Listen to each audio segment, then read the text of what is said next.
Bismillahir Rahmanir Rahim. This is the English translation of the Majlis of Hazrat Maulana Qamar Uzzaman Saheb Damat Barakatuhum, which took place on Saturday night after the Taraweeh Salat at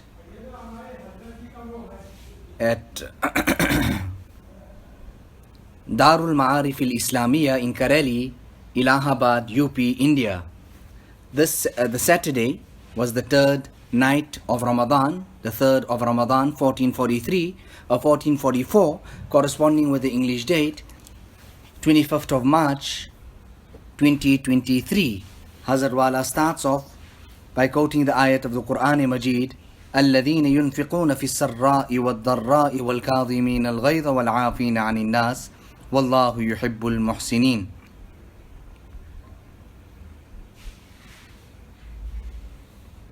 Those who spend in prosperity and adversity, and those who control anger and forgive people, and Allah loves those who do good.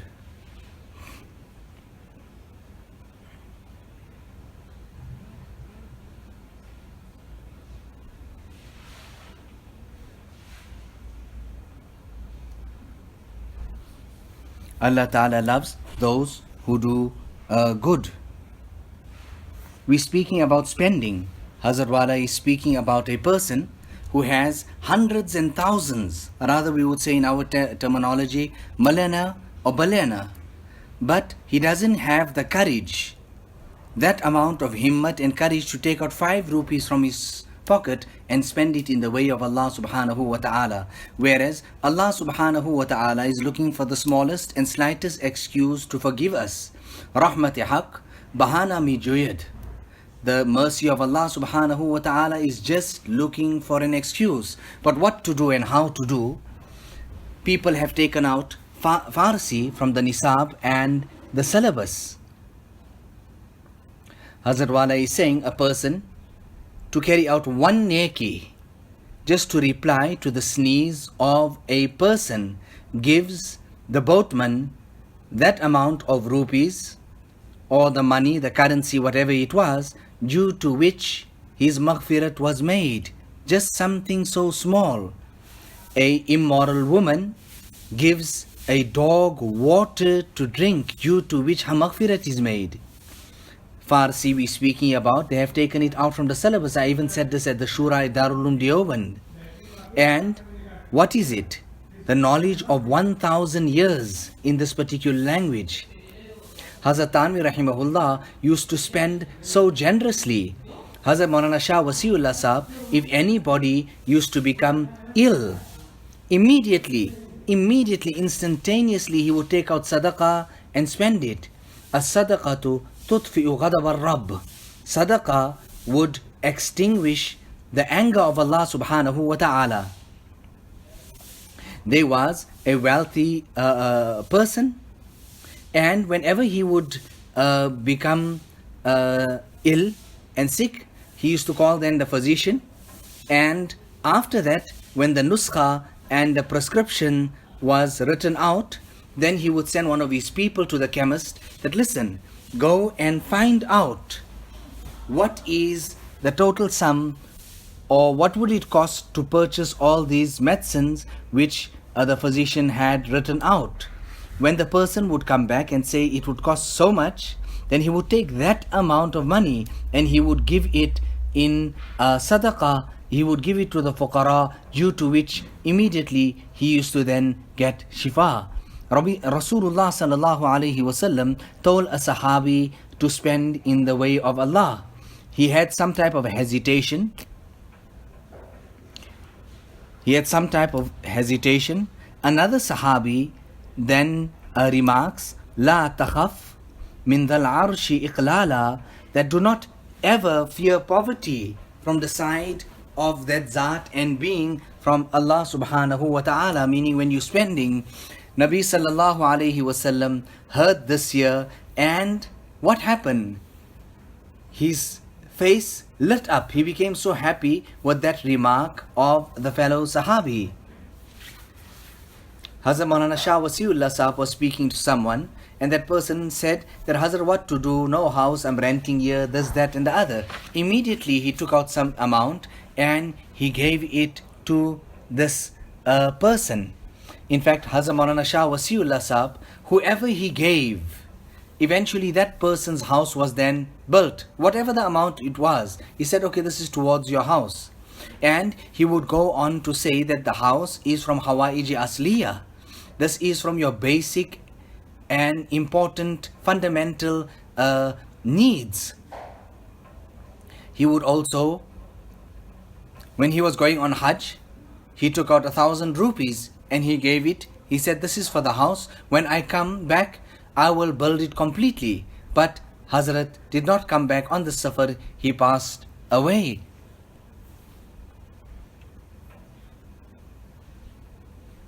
So here, what has been said and what are we discussing here? What are we discussing?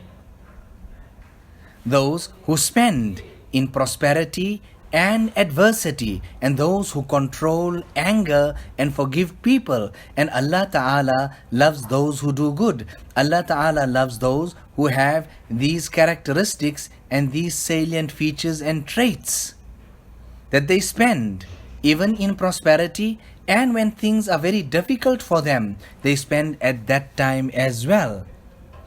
Now, Hazrat Wala is saying that what is taught here in this particular ayat, Allah Ta'ala is teaching akhlaq. Tell me, is this not tasawwuf? A person came to Hazrat Maulana Shah Fadlur Rahman Ganj Muradabadi, and he presented to Hazrat a kitab on suluk and tasawwuf.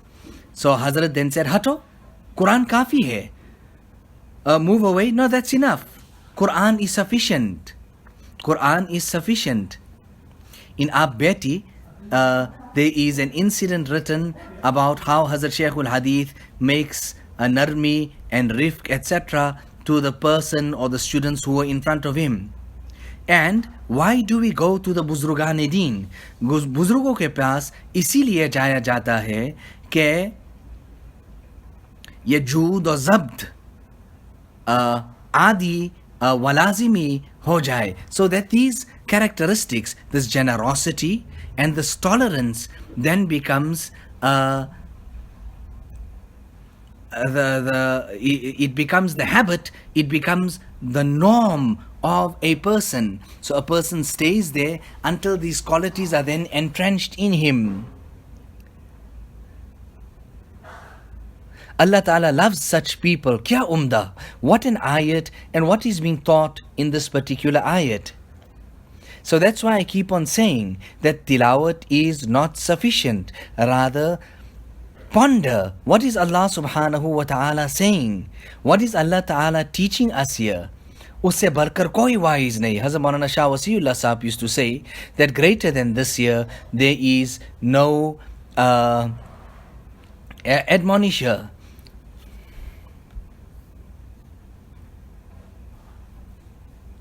وَالَّذِينَ إِذَا فَعَلُوا فَاحِشَةً أَوْ ظَلَمُوا أَنفُسَهُمْ ذَكَرُوا اللَّهَ فَاسْتَغْفَرُوا لِذُنُوبِهِمْ وَمَنْ يَغْفِرُ الذُّنُوبَ إِلَّا اللَّهُ وَلَمْ يُصِرُّوا عَلَى مَا فَعَلُوا وَهُمْ يَعْلَمُونَ. And those who, when they happen to commit a shameful act or wrong themselves, they remember Allah, then seek forgiveness for their sins. And who is there to forgive sins except Allah? And they do not persist in what they have done knowingly. Now, up to this point, the text describes qualities of character that relate to the fulfillment of human rights. Following this come the qualities that relate to Allah Subhanahu wa Ta'ala, where it has been said that true Muslims do not disobey Allah Subhanahu wa Ta'ala. Should they ever fall in sin under the compulsions of human weakness, they immediately turn to Allah Subhanahu wa Ta'ala, seek His forgiveness, and resolve to abstain from that sin in the future. This character of true Muslims appear in the text in the following words, which we just read now. وَالَّذِينَ إِذَا فَعَلُوا فَاحِشَةً أَوْ ظَلَمُوا أَنفُسَهُمْ ذَكَرُوا اللَّهَ فَاسْتَغْفَرُوا لِذُنُوبِهِمْ وَمَنْ يَغْفِرُ الذُّنُوبَ إِلَّا اللَّهُ وَلَمْ يُصِرُّوا عَلَى مَا فَعَلُوا وَهُمْ يَعْلَمُونَ. Those, when they happen to commit shameful act or wrong themselves,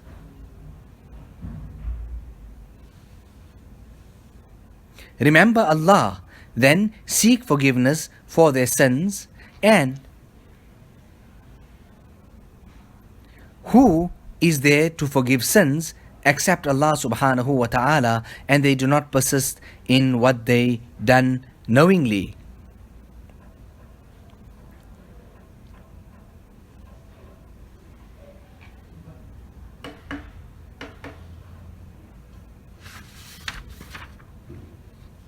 So, at-ta'ibu min al-dhambi kaman la dhamba lah. The one who repents from his sins is like he has no sin. It is wiped off in such a manner, it is erased in such a manner that it is as if he has no sins whatsoever now. Maghfirat ma'muli ni'mat nahi. This maghfirat and forgiveness from the side of Allah subhanahu wa ta'ala is no simple bounty. It is something very, very great. Bahut bari cheez. It is something very, very great. أولئك جزاؤهم مغفرة من ربهم وجنات تجري من تحتها الأنهار خالدين فيها ونعم أجر العاملين. Their reward is forgiveness from their Rabb and gardens beneath which rivers flow, where they shall live forever. And excellent is the reward of those who work. فَنِعْمَ أَجْرُ الْعَامِلِينَ.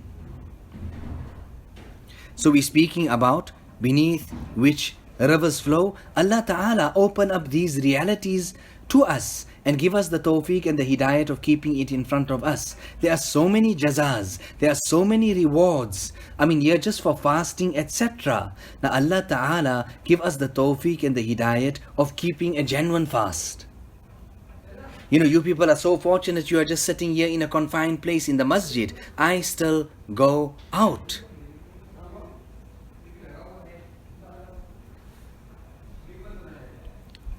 So قَدْ خَلَتْ مِنْ قَبْلِكُمْ سُنَنٌ فَسِيرُوا فِي الْأَرْضِ فَانْظُرُوا كَيْفَ كَانَ عَاقِبَةُ الْمُكَذِّبِينَ. A number of behavior patterns have passed before you. So traverse the land and see what was the fate of those who belied the Anbiya alayhimus salatu wassalam, the prophets.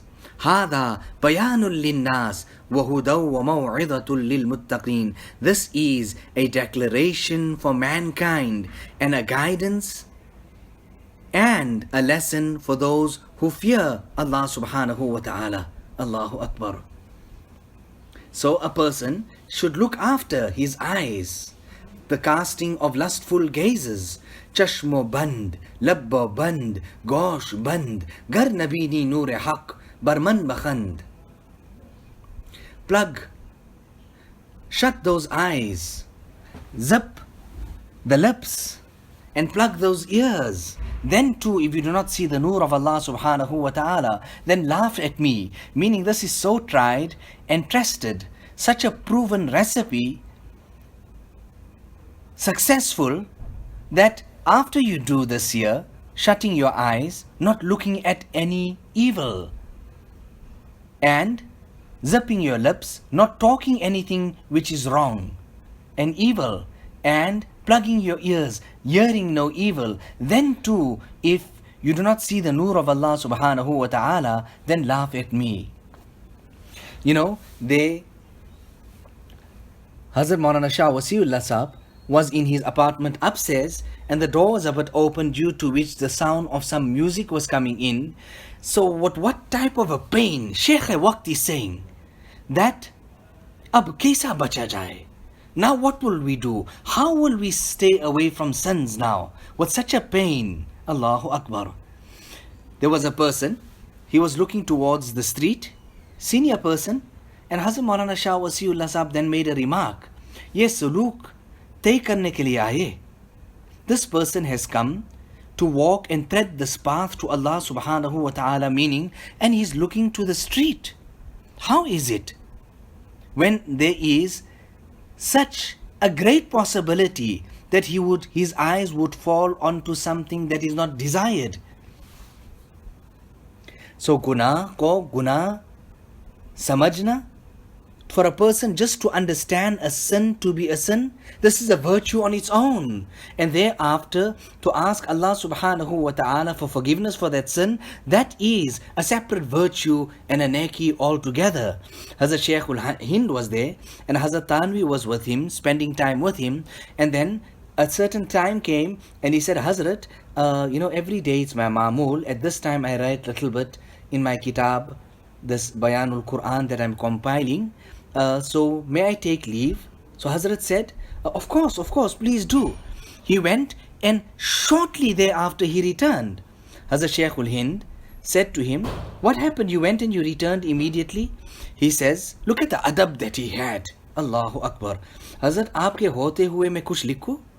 Hazrat, in your presence and near you and in your surroundings, in your presence, will I ever write, and can I ever write? No, I just went so that my ma'mul and this habit, my practice, that every day I write a little bit, I didn't want that to get disrupted, and I wanted that to be in place. Now this was the adab that Hazrat Tanvi had for his ustads. He would go on to say, Hazrat Tanvi used to say, that people call my ustad Shaykhul Hind. Rather, I call him Shaykhul Alam, the Shaykh of the entire world. Who is a mu'min? Who is a mu'min? A mu'min is that person whom others are ma'moon. They are completely at peace. When I came here, Hazarwala is saying, not to be said, but people said, Maulana, we're so happy that you came. We're so happy that you are here. Now there'll be no problems. La darara wa la dirara fil Islam. Hazrat Tanvi, when he went to Panipat, he spoke on this particular hadith for 3 long hours. That there's no harming in Islam. In Islam, we don't harm. Neither do we allow anyone to harm us as well. Allahumma inni a'udhu bika min an adlima aw udlama. Oh Allah, I seek refuge in you that I harm someone, I oppress someone, I wrong someone, or udlama, or that I may be harmed, wronged, or oppressed. Now let us make dua. Allahumma ja'alil Qur'an al-azim rabi'a qalbi, wa jila'a huzni, wa dhihaba hammi. Oh Allah, make the Qur'an Majid the fountain of my heart. Allahumma ja'alil Qur'an al-azim rabi'a qalbi. Allahumma ja'alil Qur'an al-azim rabi'a qalbi. Oh Allah, make the Qur'an the fountain of my heart. Wa jila'a huzni, wa dhihaba hammi. And the means of taking away my worries and my sorrow. ربنا تقبل منا إنك أنت السميع العليم وتب علينا إنك أنت التواب الرحيم بحرمة سيد النبي الكريم صلى الله عليه وسلم.